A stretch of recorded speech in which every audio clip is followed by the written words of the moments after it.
최고 기온이 33도까지 오르면서 관측 이래 5월 최고 기온을 보였습니다. 때이른 불볕더위는 내일까지 이어지다 올해부터 평년 기온을 회복하겠습니다. 코로나가 남긴 상처 중 하나는 유치원과 초등학생의 심각한 발달 지원입니다. 충북교육청이 이를 회복하기 위한 집중 지원 사업에 착수합니다. 요금을 담합한 오송역 일부 주차장 사업자에게 과징금이 부과되지만 주차 요금은 그대로입니다. 부당하게 올린 요금에 대해선 어떠한 조치도 없어 이용객들의 불만이 끊이질 않고 있습니다. 청주 시내버스 4곳의 노사 임금 협상이 타결되면서 파업 사태를 피했습니다. 준공영제의 안정적인 운영을 위해 청주시의 철저한 대비가 필요합니다. 여러분 안녕하십니까. CJB 8시 뉴스 시작합니다. 아직 5월 중순이지만 오늘 청주의 낮 최고 기온이 33도까지 오르면서 한여름 더위가 기승을 부렸습니다. 5월 중순으로는 기상관측 이래 가장 더운 날씨로 기록됐는데요. 제천과 단양은 올해 첫 오존주의보가 발령되기도 했습니다. 김세희 기자입니다. 강한 햇볕이 쏟아지고 뜨겁게 달구어진 아스팔트 위로 아지랑이가 피어오릅니다. 반소매 차림부터 선글라스, 양산까지 이제 막 5월 중순에 접어들었지만 거리의 풍경은 이미 한여름을 방불케 합니다. 이게 5월은 봄인데도 초여름같이 너무 더워서 진짜 반팔을 안 입고는 못 다닐 것 같아요. 때이른 더위에 아이스크림 가게는 긴 줄이 이어지고 시민들은 시원한 음료수와 아이스크림으로 더위를 식혀봅니다.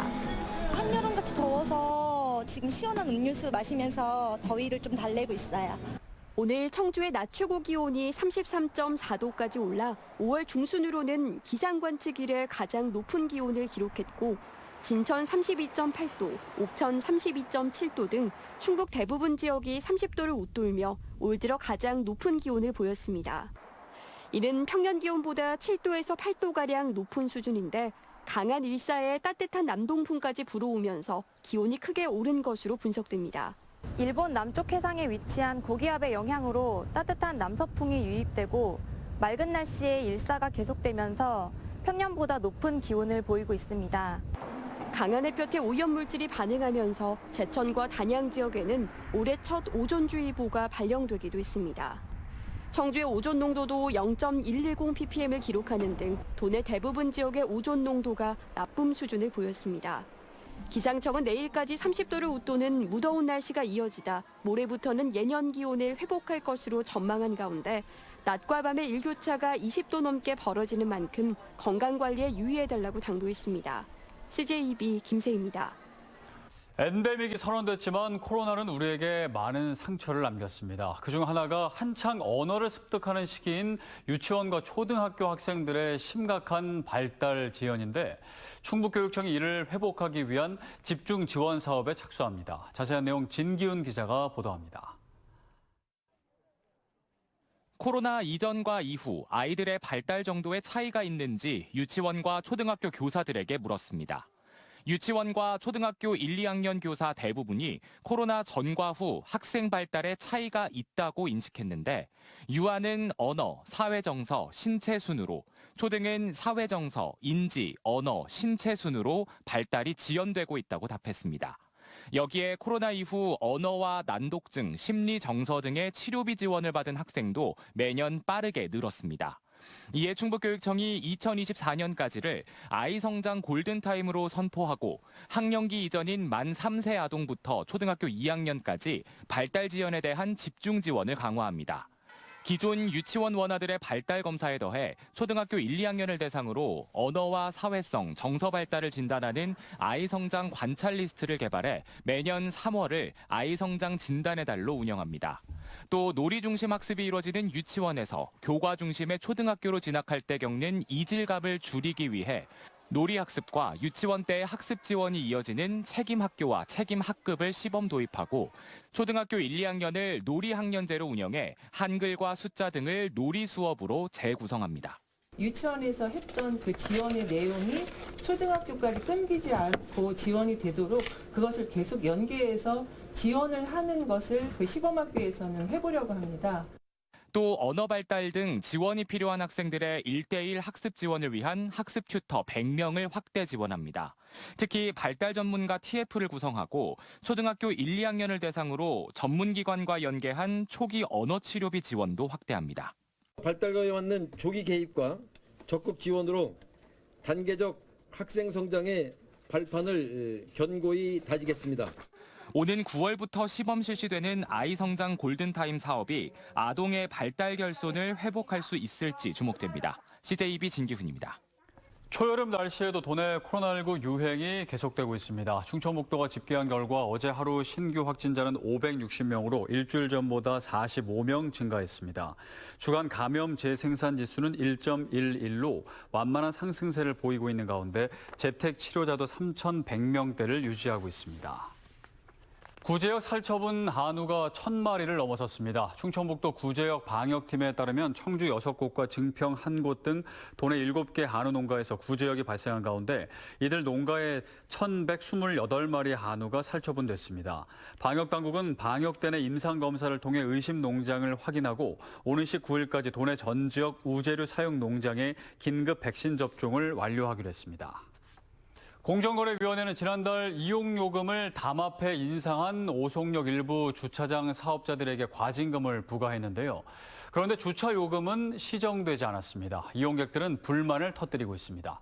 이태영 기자입니다. 오송역 주차장 중 전체 주차면수의 67%를 차지하고 있는 BDE 세 곳의 주차장은 지난 2016년 자신들끼리 평균 이용요금을 인상하기로 합의한 뒤 이듬해부터 인상된 요금을 받아왔습니다. 인상폭은 평균 40% 수준이었습니다. 이용객들의 민원이 증가하면서 국가철도공단의 요청에 따라 이들은 요금을 내리기도 했지만 불과 1년 만에 다시 요금을 인상했습니다.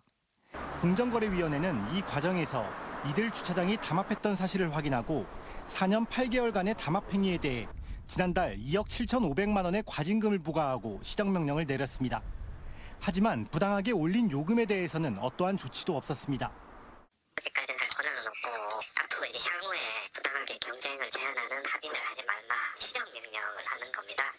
현재 이들 주차장의 요금은 담합을 통해 인상했을 때보다도 더 오른 상태 때문에 이용객들의 불만은 여전합니다. 8,400원이면 너무 비싸지. KTX 이동 서민들이 이 타는 거 타게 되면 좀 저렴하게 받아야지. 부당한 요금 인상이 적발됐어도 이용객들에게 돌아가는 보상은 전혀 없는 가운데 이용 허가권자인 국가철도공단은 이번 담합 행위에 대한 공정위의 의결서를 받아본 뒤 해당 사업자들에 대한 조치 방안을 결정하겠다고 밝혔습니다. CJB 이태현입니다. 청주 지역 시내버스의 노사 임금 협상이 극적으로 타결되면서 오는 22일로 예고된 파업 사태는 피할 수 있게 됐습니다. 청주시가 이번을 계기로 준공영제의 안정적인 운영을 위해 보다 철저한 대비를 해야 할 필요가 있습니다. 홍우표 기자가 취재했습니다. 우진교통과 동양교통을 제외한 청주 지역 4개 시내버스 회사 노조는 당초 6%의 임금 인상을 요구해 왔습니다. 노조 측은 만약 협상이 결렬되면 오는 22일 파업을 예고했습니다.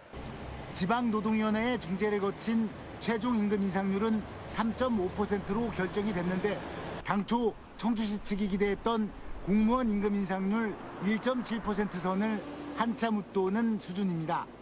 지난해 임금 인상률은 2.5%였습니다. 청주시는 지난 2021년 준공영제를 도입한 이후 그해 516억 원, 지난해는 660억 원, 올해는 704억 원을 시내버스 회사에 지원했습니다.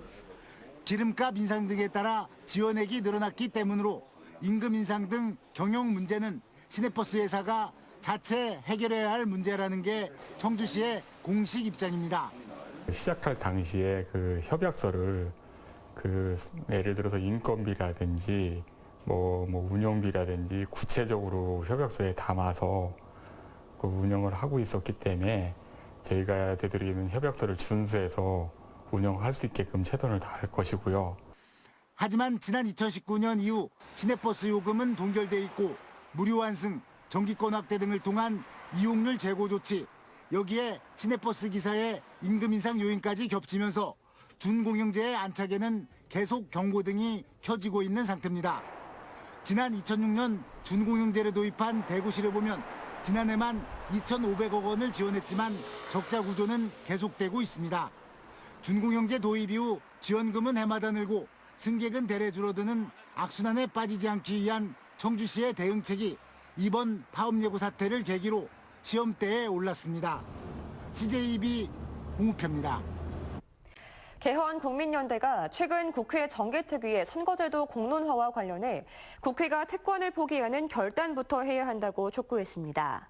개헌 국민연대는 오늘 입장문을 내고 국회가 선거제도와 정치개혁의 진정성을 보여주려면 국회의원에게 지원되는 운영 경비를 국민들이 공감하는 정도까지 감축하거나 동결하는 조치가 필요하다고 주장했습니다.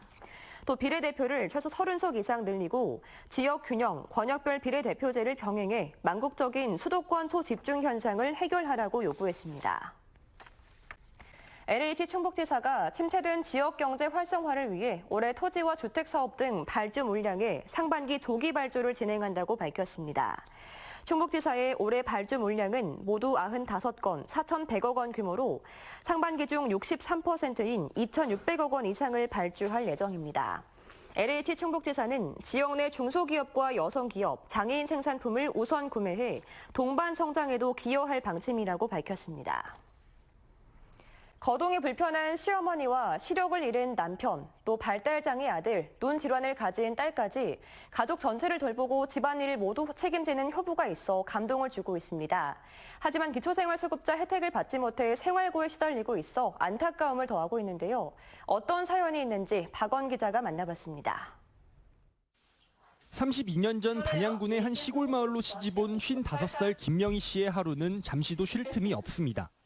92살 시어머니와 시각장애를 가진 62살 남편, 30살 발달장애 아들, 2살 터울 딸을 위한 아침밥 준비부터 모든 집안일을 도맡고 있기 때문입니다. 가장 노릇도 하고 있습니다. 10년 전 불의의 사고로 남편이 시력을 잃은 뒤 수입이 끊기자 직접 농사를 지어 생계를 책임지고 있습니다. 뭐든지 다 일도 다 보고요. 나가서 다 하고 집안일 뭐든지 제가 해서 이 집은 먹고 살아요.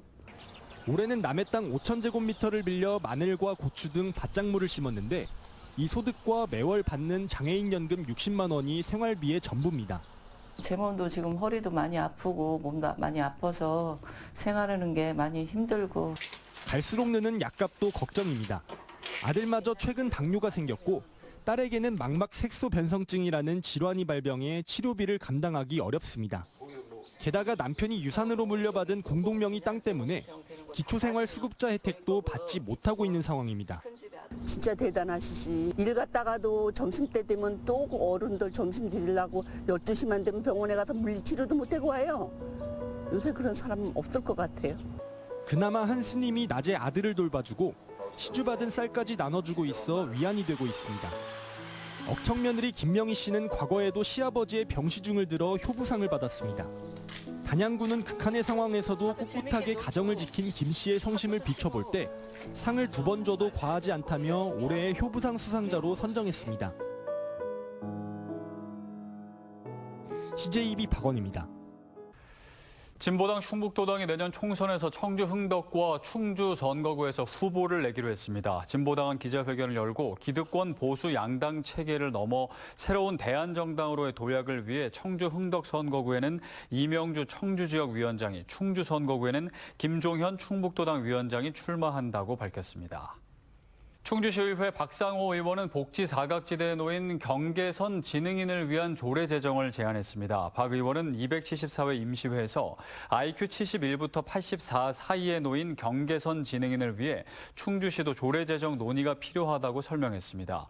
경계선 지능인은 현행법상 장애 등록이 되지 않아 장애인 복지법 등 관련 법령에 의한 지원을 받을 수 없습니다. 제천시 체육회 직원과 회원들이 2027 하계 세계대학 경기대회 체조 경기 개최지 선정과 관련해 오늘 제천을 방문한 김영환 지사에게 거세게 항의했습니다. 체육회 관계자들은 대회 개최지에서 체조도시로 불리는 제천시가 배제되고 청주시가 결정된 것에 대해 김영환 지사의 입장 표명을 요구했습니다. 이에 대해 김영환 지사는 개최지를 변경하는 문제를 대한체육회와 협의하겠다며 관련 건의문을 받고 예정대로 도정 보고회를 진행했습니다. 지난 7일까지 진행된 2023 청주국제공예 공모전에 모두 862개의 작품이 접수됐습니다. 청주공예 비엔날레 조직위원회에 따르면 지난 2021년보다 접수 작품은 12건이 많았고 참여국은 39개국에서 54개국으로 크게 늘어났습니다. 특히 올해는 공예 공모전 수상작 일부에 대해 영원부터 응찰할 수 있는 제로베이스 경매 프로모션도 진행됩니다.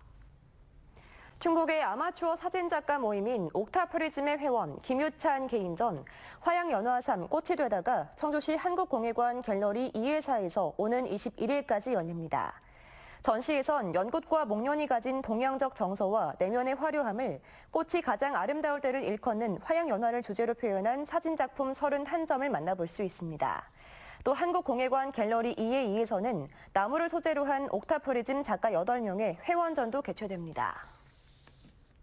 2023 청원생명축제 기본 계획이 확정됐습니다. 청주시는 오늘 이범석 시장 등이 참석한 가운데 청원생명축제 추진위원회를 열어 청원생명축제로 산다를 컨셉트로 정하고 청주의 먹거리를 사고 그 안에 생명문화가 살아나고 또 모두가 행복한 삶을 사는 축제 구성안을 확정했습니다. 올해 13회째를 맞는 청원생명축제는 오는 10월 6일부터 15일까지 오창읍 미래지 농촌 테마공원에서 열립니다. 충청북도가 전 국민을 대상으로 인구정책 아이디어 공모전을 개최합니다. 접수 기간은 오는 26일까지이며 충청북도는 지역 특성에 맞는 임신과 출산, 돌봄 등 참신한 아이디어를 선정해 인선 8기 인구정책에 적극 반영할 계획입니다.